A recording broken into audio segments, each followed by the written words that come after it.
Welcome to Crushgasm, the podcast dedicated to the highs and lows of crushes. From their first to their worst, we're going to cover them all with a cascade of characters, including our guest today.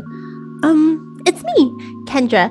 Usually I have someone to talk to, but with it being the holidays, everyone is off enjoying pumpkin pie and mashed potatoes. So today we're going to be talking about something that's near and dear to my heart, and that's People Magazine Sexiest Man Alive issue. Okay, let me tell you why it's near and dear to my heart. This is because for as far back as I can remember, People has always dropped this around Thanksgiving. And with that, I've always picked it up and taken it home to play Who Would You Rather Bang with my grandma.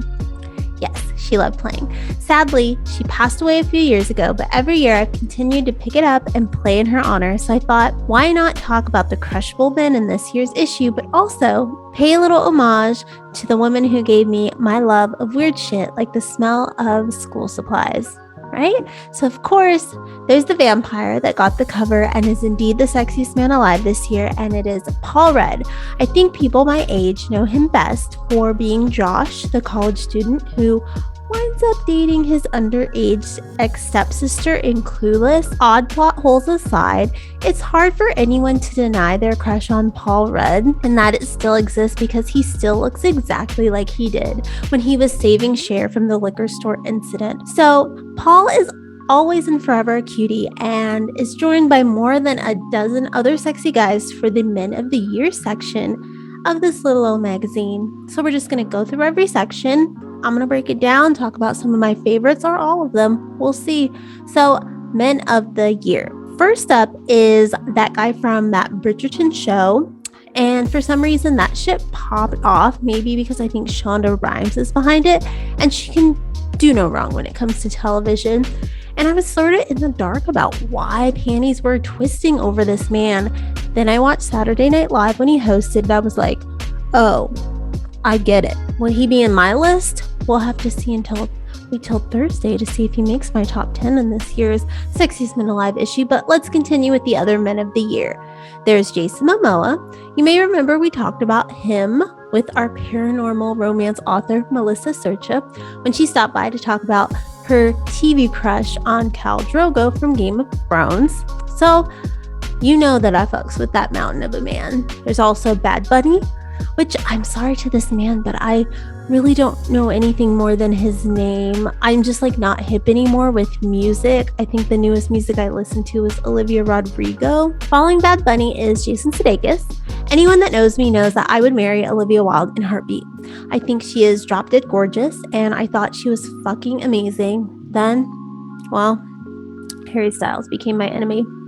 I may be the only person I know who'd try and pick a fight with Harry Styles and just not scream in his face with excitement if I ever ran into him. Anyways, back to Jason Sudeikis. For a long time, I confused him with Ed Helms from The Office.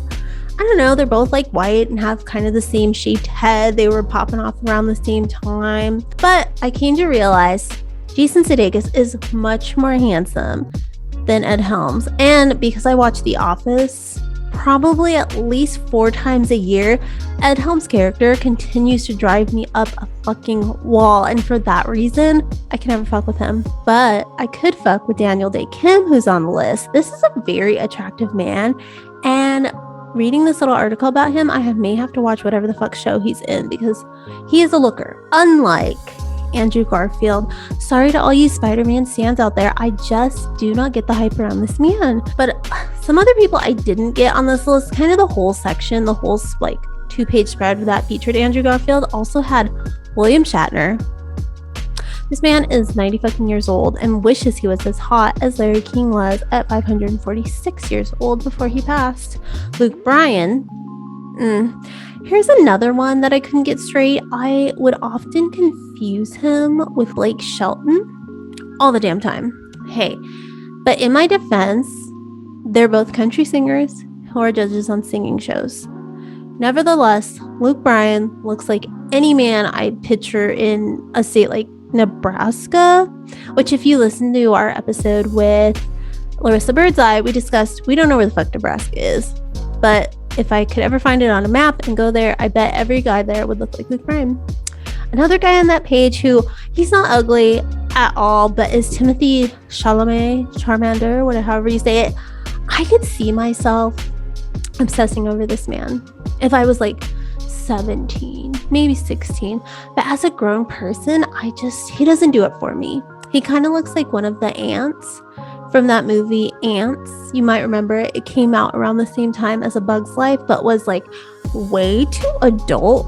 And I remember my mom taking us to see that. And even like she would let me and my little brother watch South Park when I was as young as in the 4th grade. But even she was kind of grimacing at this movie, which I think had Woody Allen.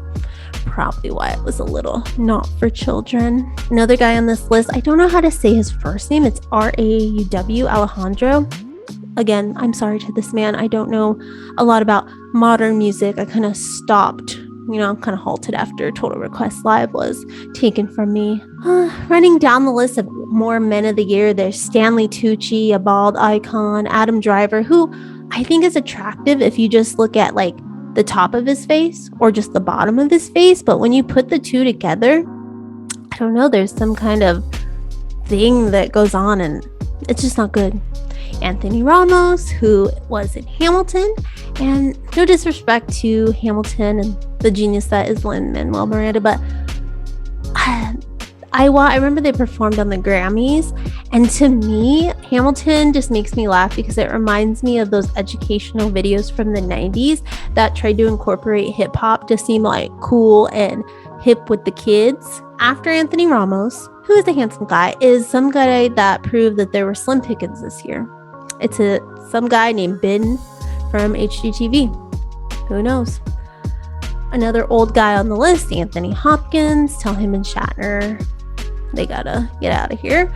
Chase Stokes, who is a very attractive guy from Outer Banks, but I can't say that show does anything for me because in real life, I fucking hate the Outer Banks. We went there on a family trip for my guy's nephew's graduation. It was his gift. His mom rented a like beach house. It was like pretty baller, but I grew up in California near actual real beaches, and this beach had like rocks. My feet hurt. The food, his sister raved about the food, and every place was such a dud. Pizza was burnt. Ice cream, you could get better at Rite Aid. What else? Oh, my pasta was like soup. So, sorry, Chase Stokes, but once you do another role, maybe I check you out. There's also Will Smith and Patrick Mahomes, two cool dads, Ralph Macchio, which plus him for not being like insane, like some former 80s Tiger Beat faves like Kirk Cameron and Scott Baio. Seriously, those two and Rick Schroeder, what the actual fuck is wrong with you guys? All you have to do is like maybe it's because VH1 stopped doing all those like D-list celebrity like reality shows and they had nothing better to do with their lives than become assholes. I don't know, VH1 Save America and bring back all those trashy, amazing early 2000 shows like Flavor of Love and Rock of Love. Shout out New York, love you. Rounding out the men of the year is a crush that I have. I wrote about him this week. It is Lil Nas X. My crush on him is like, of course he has an amazing body and I really want to know what his gym routine is like. Not that I'll follow it or anything, but I just want to know how he gets to be so superb. But I love him because he is like a fucking marketing genius. Everything he does goes viral. And like, I'm sort of obsessed with him. I follow him on Twitter and I'm like, how does he do it? After the men of the year, people likes to cluster other men in various sections. And one they do annually is sexy at every age. They start at 18 and go all the way to 70. Now, I think 18 and 19 is a little awkward because they still look like they're fresh out of the womb. But I'm not the editor. So because there are so many in this category and this cluster, I'm going to go over a handful of them. So we're going to start with the weird, awkward 18. And in that spot is Mike from Stranger Things. And then a couple years later, you have Lucas, who's a little older at 20. And oh my God, Netflix, please skip ahead to them being in college or something because time is flying by. There's also Machine Gun Kelly, who is 31. Now, this is my Pete Davidson. I know he's gross, but I think we all have at least one crush who we know would show up to a class with nothing more than an empty backpack and a broken number 2 pencil that's been chewed on. And that for me is Machine Gun Kelly. I'm not really a fan of his music. I'm not a fan of his so-called acting, but he reminds me of the troubled boys I grew up with back in my hometown. And I think that trailer trash in me definitely is why I find him attractive. But moving on, there's Nelly, who is looking fucking fantastic at 47. Yes, millennials, my fellow people, Nelly is 47. And it's getting hot in her because we're having fucking hot flashes now. Rounding off this list is Ricky Martin, Fine Wine at 49, and Kurt Russell, who is 70. Now, Kurt Russell, yes, my husband's man, who is my husband, like one of my husband's crushes. He has been hot since I was a kid, watching Overboard on repeat with my mom. So not all the rest of the men featured are lumped together. Justin Theroux, who I sometimes like confuse with like the prime minister or whoever like runs Canada, because they have similar names, sorry, is featured with his pit bull Kuma. And the best person on Saturday night, Bowen Yang, also got a feature all to himself. If I played Who Would You Rather Hang Out With for a weekend instead of Who Would You Rather Bang, the answer would be none other than Bowen Yang. And now we're going to move on to something I thought was really cool that people did this year. The fans, the readers, whatever you may call them, the people got to choose 8 winners in various categories like Sexiest Peloton Instructor, Sexiest TikTok Star. Now, I don't have any kind of money for a Peloton, and I think I'm too old for TikTok. So I'm just going to go over a few of my favorite categories in that section. And first up, Sexiest First Time Dad. The winner was none other than Henry Golding. You know him from, well, maybe you probably don't know him from that G.I. Joe movie. I don't think it did too well, but you do know him from Crazy Rich Asians, and you know him as one of the hottest men to ever walk this earth. I am obsessed with him, and I think he was such a good winner of this because the runners up were Colin Jost, Jason Derulo, okay, and Joshua Jackson, whose wife makes him even hotter somehow. Like, I love Joshua Jackson as a kid because of Mighty Ducks, but seeing him with that woman, I mean, have you seen their J. Crew ads together? If not, please leave this video and go watch. Next up is Sexiest TV Chef. And unfortunately, Gordon Ramsay, Guy Fieri, Eddie Jackson, and surprisingly, Ludacris was nominated for this. Didn't know he was considered a TV chef. They all lost out to, of course, Queer Eye's resident thirst trap, Anthony, which has a new season dropping on New Year's Eve. So, you know, I already got plans. But I have to say, TV chef, there's a big joke that goes around ever since season 1 is that Anthony doesn't really cook. He just kind of slices an avocado, tells you tomatoes don't go in the fridge. I guess that's important. I haven't put my tomatoes in the fridge since, so I did learn something. And the last one I'm going to talk about is Sexiest Internet Boyfriend. These are people that fans swoon over on social media all the damn time. I'm going to go over the runner-ups again. So it's Timothy Chalamet, Pete Davidson, who we did an episode on. I mentioned her earlier, Larissa Birdseye. And in that, I really had to question why, because I'm still so confused on how this man continues to date the most attractive women in Hollywood. I mean, as I speak right now, he's with Kim Kardashian. Kim Kardashian. What? Then I saw a tweet that said he was this generation's Adam Duritz, and it all started to make sense, and I almost died of laughing because if you don't know, Adam Duritz is the lead singer of the 90s college radio favorite Counting Crows. He was far from a looker. He was kind of husky, which isn't a bad thing, but it was mostly, he kind of looked like he could have been Chris Kirkpatrick's dad from NSYNC. He had these dreadlocks, but he was white, which is always, my husband could tell you 1,000,001 reasons why white people should not have dreads, and he's white himself.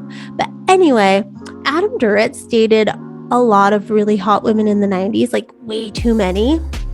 So I could see the Pete Davidson comparison. Also, runner-ups were my enemy, Harry Styles, and one of my Marvel baes, Winston Duke, from Black Panther. And who won? Who was the sexiest internet boyfriend according to the People? It was the star of Speed, Keanu Reeves. I feel like he's like a cat. Like he got cooler because of the internet in a way. Like he popped off again. But anyway, like I said, I have a Marvel bae, and that's Winston Duke. But People was like, you know what? Let's cover even more superheroes. And they decided to cover Supermen this year. So that means actors who portrayed superheroes, but at this point, who the fuck hasn't been in a superhero movie? I mean, should someone really have lived through 4 Spider-Mans in their lifetime? Why wasn't Tom Holland in this? Have they not seen his lip sync battle performance, aka the thing that I love most about him? Anyways, they did cover Hugh Jackman, Ryan Reynolds, and Ben Affleck. 3 men I like to think are our boyfriend sexiest men alive. Charles fucking Minor, aka Idris Elba. My personal favorites, Chris Hemsworth and Michael B. Jordan, and Bradley Cooper. Now, he didn't play a superhero himself. He just voiced a raccoon, in which they have so kindly featured a picture of Rocket. Another feature this year that's probably my favorite is All Grown Up, which showcases some sexy pics from this year, trying their best to recreate photos from their childhood. I love this concept. It's something I've made my brothers do for our mom on Mother's Day, because it's always adorable and fun to see how much you've grown and changed. And in this section, we see my high school obsession, Orlando Bloom. No, really, I was fucking obsessed with Legolas, and I couldn't even make it through the second movie. But that didn't stop me from having like way too much Lord of the Rings posters and Legolas t-shirts when I was about 16 years old. And then there's like some dudes that could have been in the previous superhero section, like Bodied Up Kumail Nanjiani, the guy who played Vision, and Simu Liu, who reminds me of a boy I liked in high school. Shout out to Blanc, one of the most fashionable boys in 2005 at Banning High. They also have Caleb Dressel, who I didn't know who the hell this was. He is an Olympic swimmer. That makes me really regret not watching this year. But with the whole pandemic, I was like, I can't support you gathering like this. So after this section, they do this then and now shit that's basically a low budget version of the section we just talked about. Only the guys aren't recreating pictures as so much. They're just being featured next to baby pictures, or pictures when they were little. And I just gotta say that Conan and The Rock aged wonderfully. Like, if you ever get a chance to look at what Conan O'Brien looked like as a child, you're just gonna go like, yeah, kids, it can get better. Now, Henry Golding may have won the Sexiest New Dad Award this year, but People also highlighted some dads for our last category in the magazine this year, and that includes the runner-up to Henry Golding, Jason Derulo, and also featured in this section was Ryan Phillippe. Shirtless. Oh, looking like a whole ass meal. I mean, if you're my age and Cruel Intentions didn't get your hormones to go all zigga zigga, like, that movie was truly for everyone. Everyone. To this day, Sebastian Valmont is and forever will be a top crush of my sexual awakening journey. Now, some guys who are not part of that journey, Steve Zahn and Bradley Whitford. Not my cup of tea, but I do love them in Diary of a Wimpy Kid, which Steve Zahn was in, and Bradley in Get Out. So I guess they're more like awesome dads instead of like hot dads. Well, Get Out, Bradley Whitford wasn't so cool. He was a dick, but you get what I'm trying to say, right? So we're at the end of our People Magazine Sexiest Man Alive issue, and going through it, I have to say my Would You Rather champ would be, drumroll please, Chris Hemsworth, with Henry Golding being a very, very close second. I mean, I could switch them out, you know, but as for who my late grandma would have chosen in the end, another drum roll. Most definitely Luke Bryan, because I'm positive she too would have just thought he was Blake Shelton. Well, that's a wrap, and I want to thank you so much for taking the time to listen to me talk about the sexiest men alive. We'll be back with more guests next week, and until then, happy holidays and keep crushing it.